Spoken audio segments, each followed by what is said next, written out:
我哋都知道，觀音菩薩大慈大悲、救苦救難，幾乎係家家戶戶都聽過嘅大菩薩。但你有冇認真諗過一個問題？觀音菩薩有咁廣大嘅神通同願力，佢嘅師父到底係邊個？好多人第一時間都會覺得呢個仲使問，肯定就係釋迦牟尼佛啦。但如果事情根本唔係大家一直以為咁簡單呢？喺浩瀚佛經最深處，其實一直藏住一尊極少被普通人真正留意嘅古佛。佢同觀音菩薩之間嘅關係，遠比一般人理解中更加深。而喺後世流傳嘅講法入面，甚至連娑婆世界教主釋迦牟尼佛都對佢有極高嘅讚嘆同尊崇。咁呢尊佛究竟係邊個？點解觀音菩薩以菩薩身倒駕慈航，千百年來廣度眾生，大家卻好少聽人認真講起佢背後呢段師承同宿世姻緣？而呢位同觀音菩薩關係如此深厚嘅佛，又究竟隱藏喺一段點樣久遠，甚至遠到超出人類想象嘅時空裏面？今日我哋就一齊循住佛經裏面留下嘅線索，由觀音菩薩頭頂嗰尊細細嘅佛像開始，一路追返去無量劫前，睇清楚呢段跨越無數劫數，連接住血脈、法脈同願力嘅深遠因緣。第一章，寶觀上的尊師與宿世姻緣。喺佛教浩瀚嘅宇宙觀裏面，呢段故事發生嘅年代已經遙遠到根本冇辦法用我哋熟悉嘅年月去計算。佛經形容呢種久遠時空叫做無量劫前，亦正正係一個遠遠超出人類想象嘅久遠時代。悲華經同觀世音菩薩授記經裏面記載咗一段好少被世人詳細講起，但同觀音菩薩宿世身世密切相關嘅姻緣。而呢段姻緣正正揭開咗觀音菩薩同佢所依止嘅佛之間一段橫跨無量劫，同時牽連住宿世血緣同佛法法脈嘅深厚關係。當時喺無量清淨劫，宇宙之中有一個世界名叫山提南。彼時嘅山提南世界莊嚴廣大，當中有一位威德顯赫嘅轉輪聖王，叫做無僧念王。佢擁有廣闊國土同至高嘅世俗權力，膝下仲有成千位王子。而喺呢1000位王子之中，排行第一嘅長太子名叫不言不樂兩個字，意思就係雙眼長久凝視而唔瞬動。佛經裏面呢位太子特別嘅地方，當然唔只係因為佢身份尊貴，佢生來就有好深嘅悲心，見到世間眾生面對生老病死、憂悲苦惱，內心成日都會生起憐憫。亦正係呢份悲憫，為佢日後發下嗰個震動大千世界嘅大願，種落最早嘅一粒種子。就喺呢個時期，山提南世界有一尊佛出世，號為寶藏如來。寶藏如來住世弘法，講演妙義，為無量眾生開示生死因果同菩提之道。而無僧念王朝中仲有一位極為關鍵嘅大臣，名叫寶海。按照悲華經所記載嘅因緣，呢位寶海梵志正係釋迦牟尼佛過去世中一個相當重要嘅前身。亦正係喺寶海嘅勸發之下，無僧念王帶住1000位王子同一眾神屬嚟到寶藏如來面前恭敬供養。由呢一步開始，佢哋未來無量劫嘅命運亦徹底走向另一條道路。因為當佢哋真正嚟到佛前之後，所求嘅已經唔再只係皇權福壽，亦唔再只係人天福報。一場足以影響無數世界嘅宏大授記就喺呢度展開。喺嗰場法會之上，長太子不雷行到寶藏如來面前，合掌禮拜。面對佛陀，呢位擁有世間榮華富貴嘅年輕太子，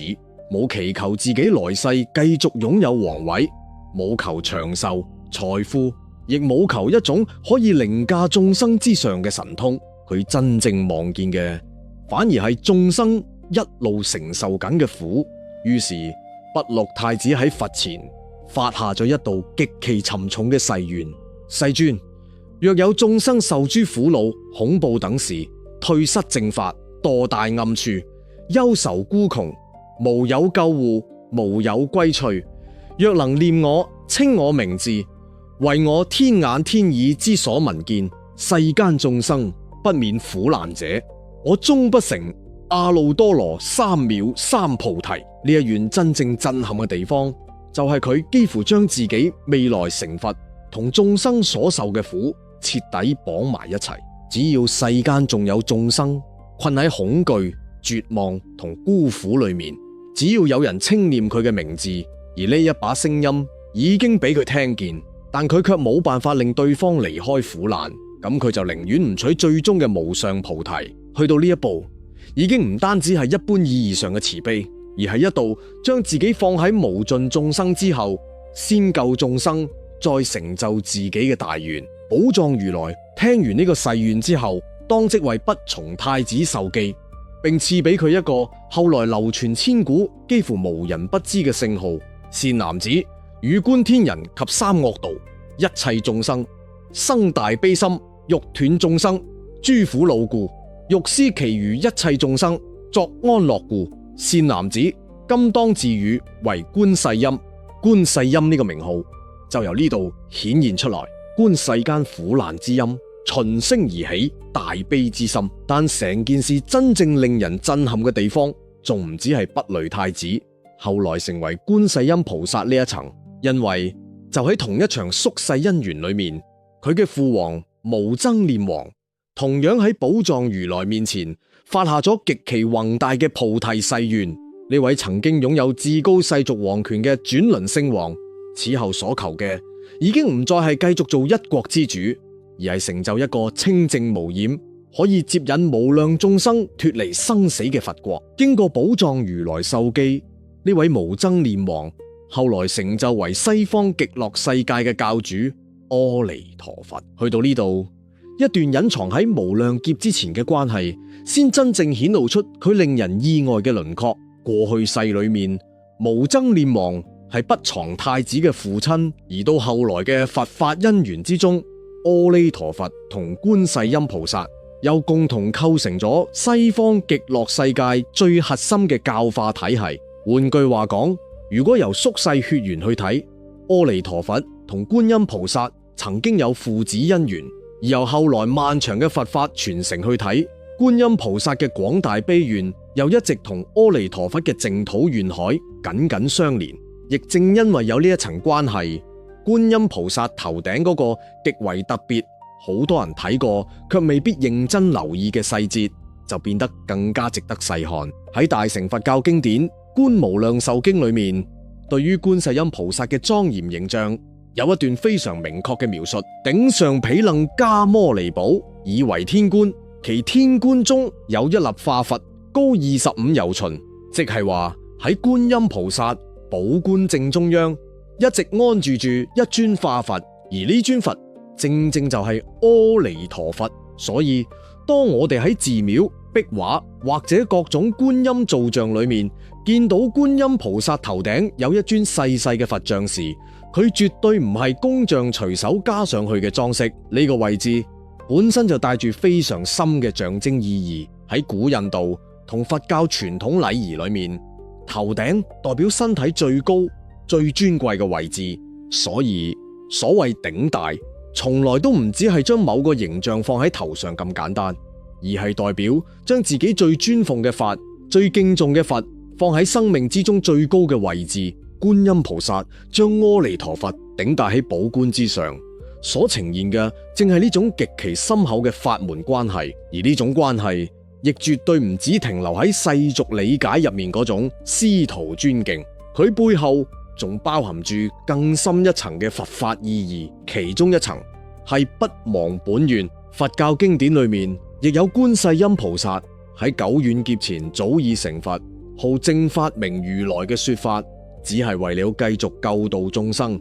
所以倒駕慈航，再次示現成為菩薩之身。即使已經擁有咁不可思議嘅修證，觀世音菩薩依然將阿彌陀佛頂戴喺自己寶觀之上。呢個示現所表達嘅就係，無論自己修行去到點樣嘅境界，最初嗰條同眾生苦難相連、同淨土願海相連嘅道路，都從來冇捨棄過。另一層就係佛法裏面所講嘅緣緣相攝，摩尼陀佛以48大願建立極樂淨土，廣攝十方眾生。觀世音菩薩就以聞聲救苦嘅大悲願力，深入無數世界。一位以無量願海接引眾生，一位以無盡大悲主動尋找眾生。兩者表面上所行嘅方式唔一樣，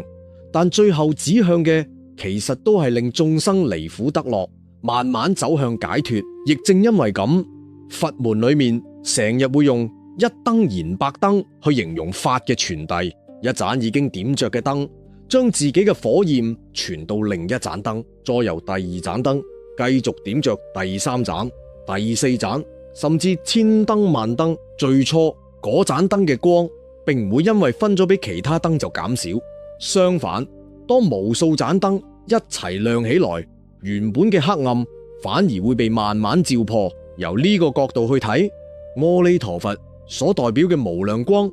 正好同觀世音菩薩無盡延伸嘅大悲願力彼此呼應。無僧連王昔日喺佛前發願，最終成就阿彌陀佛；拔雷太子同樣喺佛前發願，最終成為聞聲救苦嘅觀世音菩薩。由父子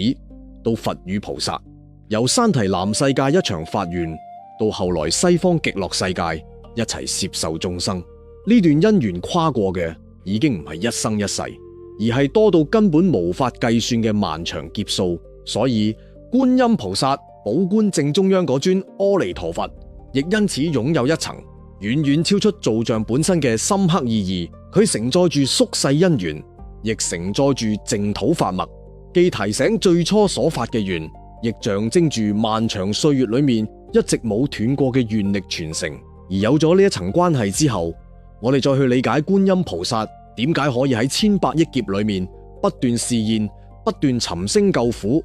嗰份好似永遠冇盡頭嘅大悲，亦就有咗一個更加深遠嘅源頭。但真正令人困惑嘅問題，反而亦由呢度開始出現。阿彌陀佛既然係西方極樂世界嘅教主，同觀音菩薩又有咁深嘅宿世因緣，照理講佢屬於遙遠嘅西方佛國，而我哋而家身處嘅娑婆世界，教主明明就係釋迦牟尼佛。按照一般人嘅理解，一尊佛住持一方世界，各自教化有緣眾生，本來應該各有因緣，各有教化。但奇怪嘅係，當你真正翻開大乘佛教經典，就會發現釋迦牟尼佛對阿彌陀佛嘅讚嘆遠遠超出好多人的原本想象。佢唔單止親自向娑婆世界眾生宣說阿彌陀佛同極樂淨土，勸眾生發願往生。喺多部淨土經典之中，阿彌陀佛更加被放喺一個非常特殊嘅位置。咁問題就嚟啦，究竟係一尊點樣嘅佛，先會令另一方佛國嘅教主如此鄭重咁向自己嘅弟子反覆宣說阿彌陀佛？喺整個大乘佛法體系裏面，究竟有住點樣特殊嘅位置？而釋迦牟尼佛同阿彌陀佛之間又有一層點樣比兩個世界嘅教主更加深遠嘅佛法關係？第二章，為何連釋迦牟尼佛也極其推崇？喺佛教嘅基本認知裏面，釋迦牟尼佛係娑婆世界嘅教主。2500多年前，佢降生喺古印度，後來喺菩提樹下悟道成佛。成佛之後40多年，釋迦牟尼佛一直講經說法，為無數眾生開示生死因果同解脫之道。對於娑婆世界眾生嚟講，釋迦牟尼佛既係開啟佛法之門嘅導師，亦係引導世人破除無明，走向覺悟嘅根本依止。但如果你認真讀大乘佛教裏面嘅多部經典，就會發現一個非常特別嘅現象：釋迦牟尼佛每次講到西方極樂世界同阿彌陀佛，往往都會給予極高嘅讚嘆。佢唔單止一次又一次向弟子描述極樂世界嘅清淨莊嚴，更加喺無量壽經裏面對阿彌陀佛嘅威神光明作出一段非常少見、分量極重嘅讚譽：無量壽佛威神光明最尊第一，諸佛光明所不能及，是故無量壽佛浩光中極尊，佛中之王。光中極尊，佛中之王。短短8個字，由初婆世界教主釋迦牟尼佛親口講出，當然唔可以當成一般讚美咁簡單。佛教一直講，十方三世諸佛都已經圓滿覺悟，喺法性上平等無異，本身就冇世俗世界嗰種權力高低同尊卑等級。既然係咁，點解釋迦牟尼佛仍然會如此鄭重咁讚嘆阿彌陀佛，甚至用佛中之王呢種說法去形容佢嘅威神光明？真正要睇嘅重點，其實唔係邊一尊佛地位更高，而係阿彌陀佛喺因地修行時所發下嘅宏大誓願。按照無量壽經記載，阿彌陀佛過去世作為法藏菩薩時，曾經喺世自在王佛面前發下48大願，要建立一個清淨莊嚴嘅極樂世界，廣泛攝受十方眾生。而最令人震撼嘅地方，就係佢嘅願力從來唔係只對住少數根氣極高、修行極深嘅人，無論身份貴賤，無論智慧高低，甚至係業障深重、長期沉淪喺生死輪迴裏面嘅眾生，只要真正生起信願，願意求生彼國，憶念清明，就有機會依託阿彌陀佛嘅願力往生極樂世界，再喺不退轉嘅環境裏面繼續修行，直到趨向菩提。亦正因為呢份願海廣攝十方，幾乎遍及各種根基，阿彌陀佛嘅名號同淨土法門先會喺大乘佛教裏面佔據咁特殊嘅位置。而釋迦牟尼佛同阿彌陀佛之間嘅關係，亦因為咁而更加值得細看。兩位佛陀並唔係彼此分開，各自顧住自己一方世界。相反，喺淨土法門嘅體系裏面，佢哋更似係喺同一條救度眾生嘅道路上，各自承擔唔同嘅角色。一位喺初婆世界勸導眾生發願往生，一位喺西方極樂世界攝受眾生。佛門後來成日用法顯同接引去形容呢種關係。釋迦牟尼佛就係娑婆世界裏面嘅法顯者。佛經稱，我哋而家身處嘅世界為五濁惡世，呢度有生老病死，有愛別離、怨憎會、求不得，亦有貪嗔痴不斷交織而成嘅種種煩惱。眾生日日活喺其中，時間耐咗，甚至會慢慢習慣。明明一直被無常推動，被慾望牽住走，被煩惱綁住，但好多人都好少真正停低去意識到自己其實一直都冇離開過生死輪迴。釋迦牟尼佛正正就係喺咁樣嘅世界裏面成佛，佢所做嘅就係不斷指出呢個世界嘅無常同苦，提醒眾生眼前執着嘅一切並唔係最終歸宿，同時開示一條又一條通向解脫嘅道路。而喺眾多法門之中，淨土法門所指向嘅其中一個核心歸宿，正係西方極樂世界。所以釋迦牟尼佛先會一次又一次勸導眾生發願往生，亦一次又一次向弟子宣說阿彌陀佛嘅願力同極樂世界嘅清淨莊嚴。如果話釋迦牟尼佛係喺此岸為眾生指出方向，咁阿彌陀佛所承擔嘅就係彼岸嘅接引。阿彌陀佛就係接引者。當眾生已經開始意識到生死之苦，願意離開娑婆求生淨土，但同時又知道單靠自己嘅力量好難喺漫長輪迴裏面一直保持不退轉。咁阿彌陀佛48大願所成就嘅願力就成為一種非常重要嘅依託。眾生以自己嘅信願為因，阿彌陀佛就以無量劫所成就嘅願力為緣，因緣相應，佛門所講嘅感應道交亦就由呢度出現。呢一層亦係淨土法門好核心嘅思想之一。為了令呢種關係更加容易明白，可以用一個簡單畫面去理解。假設有個人跌入急流，已經俾水流一路捲走，眼前越來越黑，自己又唔知道應該向邊個方向逃。釋迦牟尼佛所做嘅就係喺岸邊不斷提醒佢，你而家正身處急流，如果繼續隨波逐流，只會俾水沖得越來越遠。於是佢指出方向，拋低繩索，話俾水中掙扎嘅人知應該向邊度去，又應該點樣捉實可以救命嘅因緣？而阿彌陀佛就好似早已經喺前方準備好渡船，當落水嘅人真正願意求生，並且依住指引向彼岸靠近時，阿彌陀佛嘅願力就成為接應佢離開險惡激流嘅力量。一個喺此岸勸離苦海，一個喺彼岸攝受來者，一個指出危險同方向，一個給予歸宿同依靠。兩者表面上各自說法，但真正指向嘅一直都係同一個目的，令眾生離苦得樂，最終走向解脫。所以釋迦牟尼佛對阿彌陀佛嘅讚嘆本身就唔應該用世俗世界嗰種競爭關係去理解。佛同佛之間冇所謂爭奪信眾，亦冇彼此壓制。諸佛真正關心嘅從來都唔係邊個高邊個低，而係眾生究竟有冇機會真正離開生死苦海。所以釋迦牟尼佛會喺初婆世界不斷宣說阿彌陀佛同極樂淨土，亦會勸導眾生應當發願生彼國土。而如果由整個大乘佛法嘅角度去睇，呢種關係恰恰體現咗佛佛道同嘅心意。一尊佛讚嘆另一尊佛，並唔代表降低自己，真正目的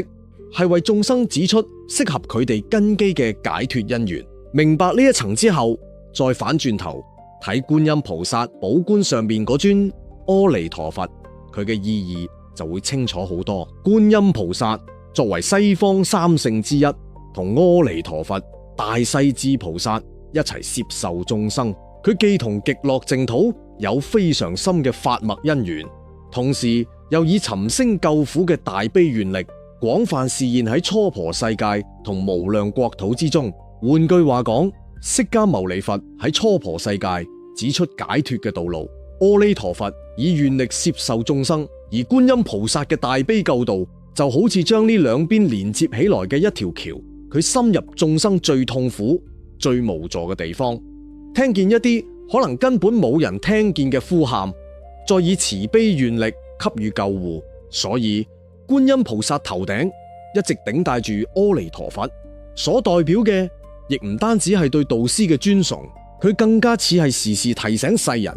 觀音菩薩所有尋聲救苦嘅慈悲行動，一直都冇離開阿彌陀佛嘅願海，亦冇離開諸佛共同救度眾生嘅本懷。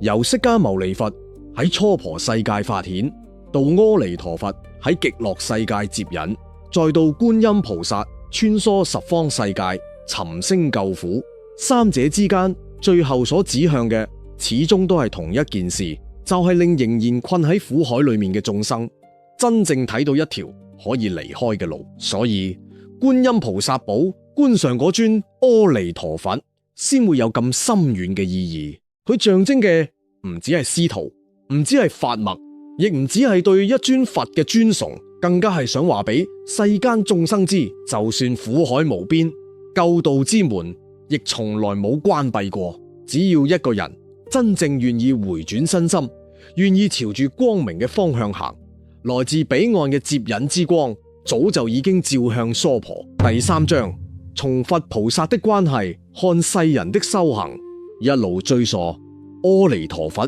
同觀音菩薩之間跨越無量劫嘅宿世因緣之後，一個更加現實同普通人更加有關係嘅問題就慢慢浮現出來。咁樣一段聽落高深微妙、橫跨無量劫嘅佛門法脈，同我哋呢啲身處紅塵俗世，日日為柴米油鹽奔波，又成日被煩惱、得失同憂愁纏住嘅普通人，究竟有咩關係？佛門流傳住一則相當耐人尋味嘅公案，剛好可以由另一個角度回應呢個問題。有一日，一位心裏面積壓住好多憂愁嘅信眾行入古剎。嗰段時間，佢諸事不順，心裏面有太多痛苦解唔開，於是嚟到觀音殿前，希望向觀世音菩薩祈求庇佑，等自己可以渡過眼前難關。但當佢一行入大殿，就突然停低咗，因為莊嚴嘅觀音聖像前面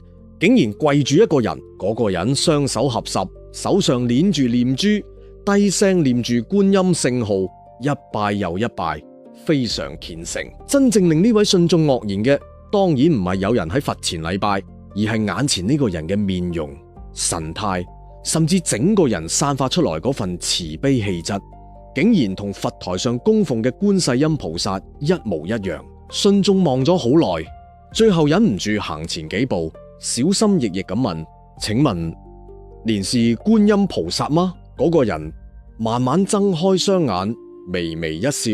平靜咁回答：我正是觀音。信眾聽完之後更加唔明，佢抬頭望下佛台上面嗰尊觀音聖像，又低頭望下眼前正在禮拜嘅人，最後終於忍唔住追問：您既然就是救苦救難、神通廣大的觀世音菩薩，為何還要跪在這裏手持念珠禮拜觀音呢？觀音菩薩望住眼前呢個滿面疑惑嘅凡人，只係淡淡講咗一句：求人不如求己。短短幾個字，卻一下將一個困擾世人好耐嘅問題點開。好多人行入寺廟燒香叩頭許願，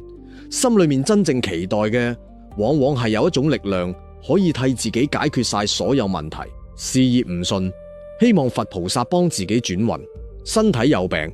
希望佛菩薩幫自己消災；感情出問題，又希望佛菩薩令一切重新變返以前咁樣。喺呢種祈求入面，人好容易將佛菩薩理解成一個無所不能嘅外在救世主，好似只要自己夠虔誠，對方就可以揮一揮手幫自己改變命運，再將所有痛苦一次過帶走。但觀音拜觀音呢則公案真正提醒世人嘅，其實係另一層意思。佛菩薩可以為眾生指路，可以給予慈悲，亦可以成為修行上嘅依止。但一個人生命方向真正要發生改變，最後嗰一步始終都要由自己行出去。所謂救度，並唔係令一個人永遠依賴外在力量，而係令佢喺佛法嘅照見之下，慢慢喚醒自己本來就具足嘅智慧、慈悲同覺察。而講到呢度，一個表面上好似有啲矛盾嘅問題就出現啦。既然話求人不如求己，而且觀音菩薩喺久遠劫前甚至早已成佛，號正法明如來，點解呢位已經成就無量功德嘅大菩薩，仍然要喺自己天觀之上頂戴阿彌陀佛，一直以極高嘅恭敬心去侍奉師尊？答案其實就藏喺呢兩個表面上好似相反嘅舉動之間。求人不如求己，講嘅係修行行到最後，始終要回到自己呢一顆心；而頂戴阿彌陀佛就係提醒世人，就算自己已經有好高嘅智慧同修正，都唔可以因此忘記最初引導自己行上呢條路嘅法，同埋一路成就自己嘅因緣。兩者其實完全唔衝突，反而一齊構成咗觀音菩薩留俾世人另一層好重要嘅提醒。既要喚醒自性，亦要不忘根本。既唔可以永遠依賴外求，亦唔可以因為自己有少少成就輕慢法脈同師承。所以觀音菩薩頂戴阿彌陀佛所示現嘅，絕對唔只係一種宗教禮儀，當中仲包含住非常深嘅謙遜同感恩。觀音菩薩擁有不可思議嘅神通同廣大願力，但從來冇因為自己嘅成就將自己擺喺一切之上。相反，佢一直將阿彌陀佛嘅化身安置喺身體最高嘅頂門之處。呢個畫面本身就一直喺向大千世界傳遞一個好清楚嘅信息：修行越深，越知道自己嘅願力從邊度來；智慧越高，越唔會忘記最初照亮自己道路嗰一道光。一個人喺自己仲未有能力、仲未有成就嘅時候保持謙卑，其實未必最難。真正難嘅係當佢已經擁有足以令人敬仰嘅成就，甚至已經企喺無數人仰望嘅位置上面，依然可以對法、對師、對最初嘅誓願保持同樣嘅敬畏。觀音菩薩所示現嘅，正正就係呢種從來冇因為成就而改變過嘅初心。理解到呢度，我哋再反轉頭睇，1800年來最普通嘅佛教信眾，就會發現另一個困擾好多人好耐嘅問題。有人一世都稱念阿彌陀佛，亦有人更加習慣稱念觀世音菩薩，於是就有人開始糾結，究竟念邊一個先好？念阿彌陀佛同念觀音菩薩到底有咩分別？甚至有人會擔心，今日念阿彌陀佛，聽日又念觀世音菩薩，會唔會顯得自己不夠專一？如果只係停留喺名號同形象表面，呢啲疑問的確好似唔容易解開。但一旦反到佛法真正強調嘅慈悲同覺悟上面，呢種分別心就會慢慢淡落來。阿彌陀佛所代表嘅係無量光、無量壽，亦係清淨廣大而恆久嘅願力。觀世音菩薩所體現嘅就係呢份願力真正進入眾生苦難之後所顯現出來嘅具體大悲。阿彌陀佛發48大願，建立極樂淨土，廣攝十方眾生。觀音菩薩就循聲救苦，深入無量世界，喺眾生最恐懼、最無助、最孤苦嘅時候給予救護。一位顯現嘅係廣大願海，一位顯現嘅係大悲妙用。正因為咁，阿彌陀佛同觀音菩薩從來都唔係彼此割裂嘅兩套救度體系。觀音菩薩本來就係西方三聖之一，佢嘅尋聲救苦本來就同阿彌陀佛嘅淨土願海緊緊相連。所以當一個人至誠稱念阿彌陀佛時，佢憶念嘅係嗰份無量光明同接引眾生嘅廣大誓願；而當一個人稱念觀世音菩薩時，佢所感念嘅就係嗰份進入苦難傾聽呼聲拔苦與樂嘅大悲。一個令人記起光明嘅歸宿，